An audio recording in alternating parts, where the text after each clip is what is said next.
Abra seu coração. O que você quer falar? Então, primeiro, eu acho que eu deveria presentear o programa, que já não perdi a conta de quantas vezes eu vim, com a biblioteca, com um livro da Israel, uma história do Martin Gilbert. Opa! É o mesmo autor do livro O Holocausto. Sim. Que é um clássico. Que é um clássico sobre a Segunda Guerra e sobre o Holocausto. É um livro que dá para as pessoas comprarem em português. Israel, uma história do Martin Gilbert. E para quem tem interesse na história de Israel e, obviamente, quer combater o que a gente conhece como o novo antissemitismo, que é o ódio exacerbado a Israel, o seu direito, a retirada do seu direito de existência. Eu tenho uma pergunta nesse sentido. Vamos lá. De certa forma, as pessoas usam o Holocausto, mais no Brasil se usa o nome nazismo, para comparar coisas que são incomparáveis. Então, por exemplo, chamaram já o Bolsonaro de nazista, foi capa da revista Isso É, a comunidade judaica. E se manifestou, porque é um absurdo. Também comparam a vacina, olha, passaporte sanitário é igual ao nazismo, e eu acho que isso acaba tirando a dimensão do que foi o nazismo. Sim. Isso é comum em outros países, André? Você concorda que essa visão, assim, de que nazismo é um negócio tão sério e marcou tanto a história que você não pode ficar relativizando e usando de analogia com outras coisas? Com certeza. O nazismo, ele foi o único, né, na sua época, e o Holocausto, que o nazismo perpetuou não só o Holocausto, mas outros crimes contra outros povos também, né, contra as minorias.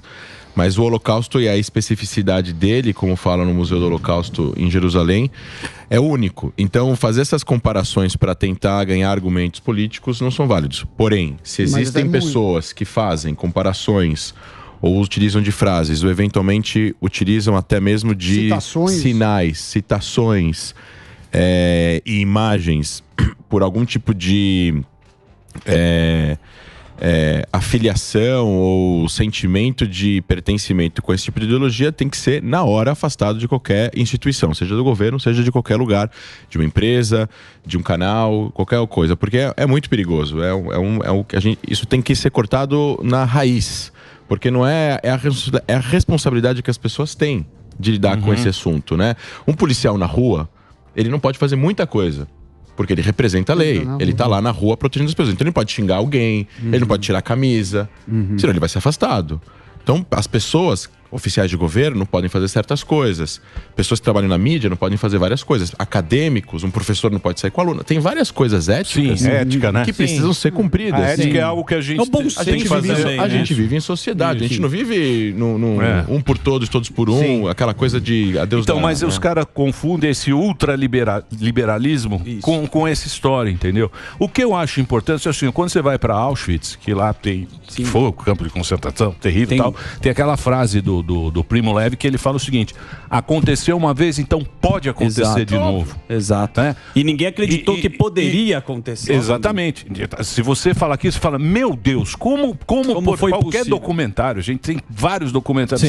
Você assiste e fala, não é possível que isso aconteceu. Que a sociedade compactuou. E essa frase dele é bem clássica e diz isso: se aconteceu uma vez, então pode acontecer de novo. E foi uma ferramenta do nazismo usar isso também, né? Os canais de mídias, a publicidade para usar e dar força, né? Mil mentiras viram uma verdade. Exatamente. Mil mentiras viram uma verdade. 1000 vezes uma repetida, uma mentira virou uma verdade. O que a gente chama de você repetir através de plataformas legítimas.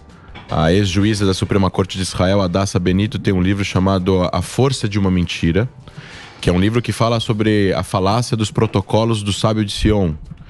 E ela fala lá pelas tantas que as pessoas que têm plataformas legítimas, que estão motivadas, que acabam falando coisas que abordem problemas sociais, problemas que a sociedade está vivendo naquele momento, como aconteceu na Alemanha, que estava em depressão, economicamente eles estavam péssimos, as pessoas estavam com fome, e aí, obviamente, você traz tudo isso e você coloca isso em cima da comunidade judaica, o ódio aos judeus, trazendo teorias de conspiração totalmente falsas. As pessoas acreditam. E teve gente na Alemanha que falava, não, imagina, não vai acontecer nada, tá tudo bem, etc, etc. E aconteceu. Então, o que eu falo, a humanidade precisa estar o tempo todo se autoeducando. Se a gente parar de se autoeducar achando que a história não vai se repetir, ela pode acontecer de novo. E essa acontecer de novo pode ser bem pior.